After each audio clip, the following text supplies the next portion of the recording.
Years later, Lee Johnson still remembered the distinctive sound of Jerry Bing's old traction steam engine coming down the road. Lee joked that he could hear it coming for half a day before it actually arrived. Jerry had a kerosene-fired Rumley oil pull that sped along at less than 2 miles per hour. Couillardville farmers hired it not for its speed, but its tremendous power to run such heavy equipment as sawmills and especially threshing machines. Grain thrashing was an annual ritual that highlighted the Couillardville farming season. In the days before the combine harvester, it was a considerable undertaking that involved the cooperative efforts of the entire community. Complex equipment of various types were necessary, beginning with the grain binder, a machine that cut the ripe oats, gathered and tied them into bundles, then ejected them onto the ground. Field crews would then stack 6 or 8 of these bundles into a pyramid-shaped shock for drying in the field. The most impressive operation, however, was the thrashing, as it was called. This process separated the dried grain from the stalks and bagged it for storage. It required a very complex and expensive machine called a thresher, or grain separator. Since they had no motor of their own, that's where Jerry's steam engine came in, both to tow the thresher from farm to farm and power it once it was there. There were only a few thrashers in the entire community, but their owners made them available on a fee per bushel basis to the other farms come harvest time. Norbert Carey owned one of the first thrashing machines in Couillardville.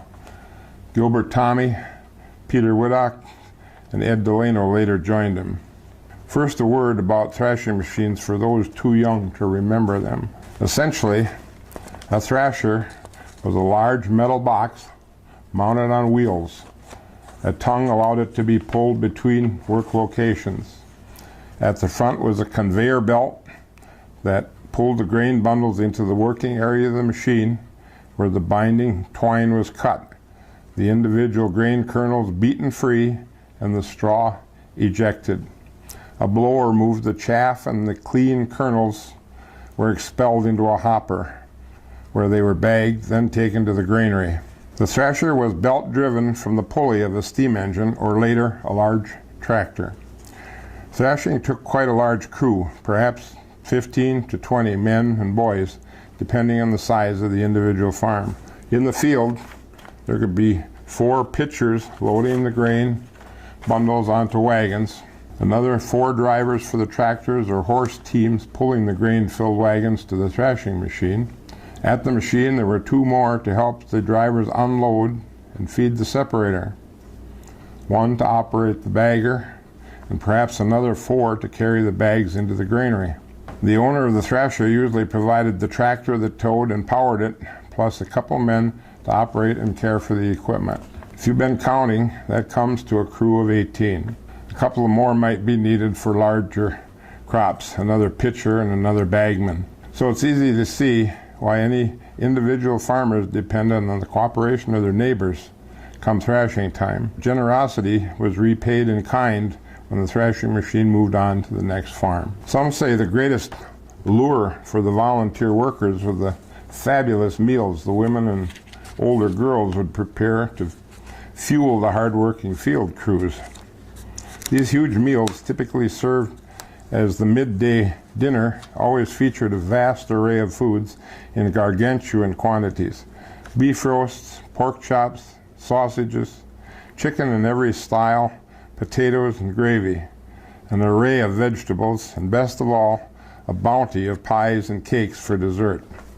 And all washed down with coffee, iced tea, fresh milk, soft drinks, and perhaps a bottle of beer or 2. Everybody agreed that it was the terrific country cooking that really made threshing a special occasion. The women and older girls worked just as hard preparing these meals as the men and boys did in the fields. Part of the reason, no doubt, was their awareness that most of the crew had probably eaten at another farm the day before and would be somewhere else for dinner the next day. So they certainly didn't want it said that the variety and quality of their food was in any way inferior. Elizabeth Threshing said she and her mother Kate Doyle Threshing and Aunt Agnes Doyle would spend days getting ready for thrashing day. The crews always liked it when they got to the Doyle farm because they knew that they were going to really get fed. Gerald Weigelt agreed the best part of thrashing was the eating.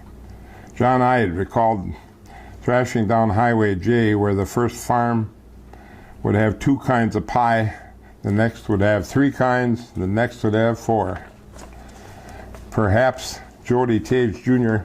summed it up best when he said, "They always made enough to feed an army, and it was great food and the best food in the world." The combine harvester, some self-powered, brought an end to these days of shared community labor. That's because it took only a couple of men to drive them through the fields, cutting, thrashing, and collecting the grain in one pass.